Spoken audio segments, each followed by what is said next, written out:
Good morning, guys. It's Friday, so happy Friday. I hope you guys have a great weekend after doing your schoolwork. Today's lesson is lesson 6.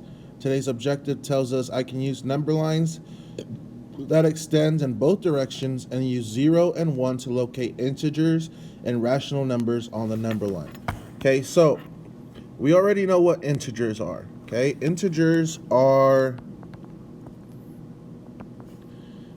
positive, negative whole numbers, including 0. Okay? So integers are positive and negative whole numbers, including 0, that are seen on a number line. Okay? Now, what I want to talk about are rational numbers. Okay? Rational numbers include integers, so they are whole numbers as well, but they also include fractions and numbers with decimals. Okay, so rational numbers are a little bit different. Integers are rational numbers, but not all rational numbers are integers. So keep that in mind. Okay, we'll work through this together real fast. It wants us to convert fractions into decimals and decimals into fractions. So let's start with 1/2. Okay, there's two ways we can do this. We can compare this to 10 or to 100. Okay, I'm going to compare it to 10. And I know 2 times 5 is 10, so 1 times 5 is 10, which this equals 5/10, which would be 0.5. Okay, now number 2, I'm going to do a different way. I'm going to divide. So I'm going to take 4 divided by 5, the numerator divided by the denominator. Okay, I obviously have to add a decimal and a 0. Bring the decimal straight up. 5 goes into 40 8 times. So my answer is 0.8, 8/10. And number 3 is really easy, okay? We have 6 and 7/10. Okay, I write it down just like I said it. 6 and 7/10. Okay, easy enough. Now I'm going to convert these decimals into fractions. I have 42 hundredths. Okay, this is going to be 42 hundredths. But I can simplify this, dividing both by 2. And it's going to give me 21/50. And that is my final answer. Then I have 3 and 75 hundredths. Okay, I could divide both of these by 25. And then I'm going to get 3 and 3/4. That's my final answer. Lastly, I get 36 and 90 hundredths. Okay, I can divide both by 10. Okay, and that's gonna give me 36 and 9/10. Excuse me, sorry. 36 and 9/10 after we simplify that fraction.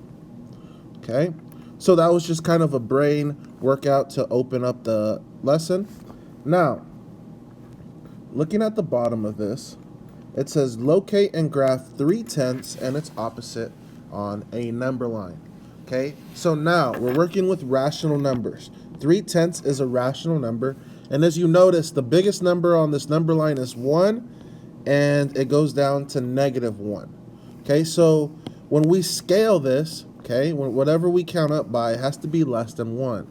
We are in the tenths place with 3/10, so let's go ahead and scale this by tenths. Okay, so I'm going to draw 9 lines.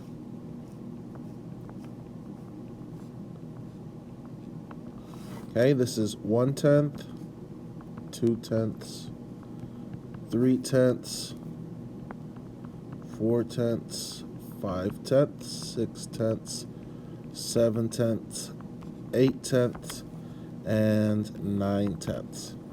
And I'm going to do the same way on the same thing on the negative side.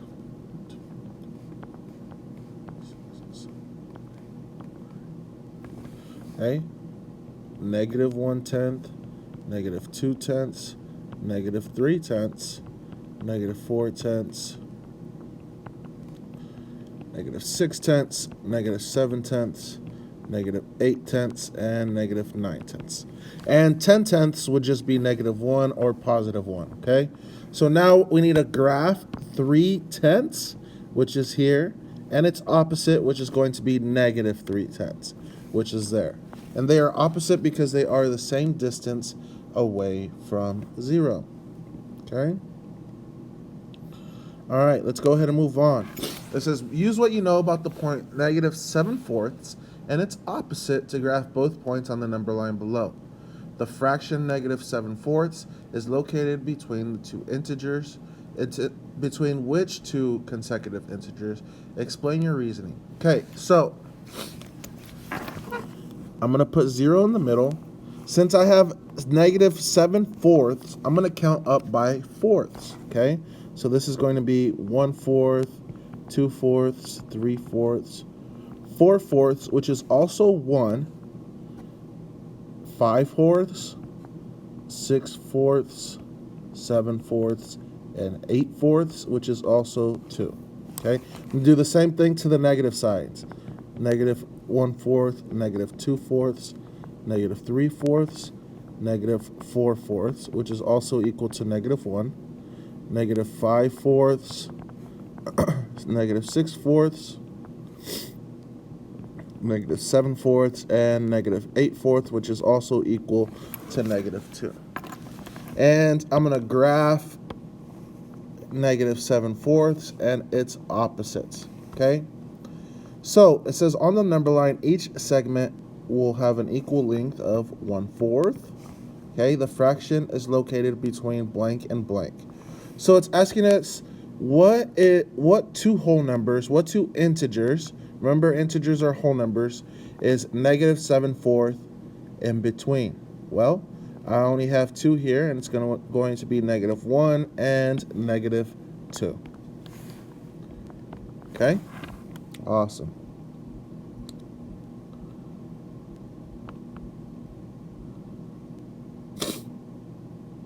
All right, guys, you're going to have a problem set that looks just like this, okay? On the first part here, all you're doing is writing the opposite of these rational numbers. Same rules apply for rational numbers. Now, number 2, it says choose a non-integer between 0 and 1, label it point A, and an opposite point B on the number line. Write values below the points. So, kind of like we had 3 tenths, okay, or 7/4. The biggest number we have here is 1, and the biggest number we have, or the smallest, is negative 1.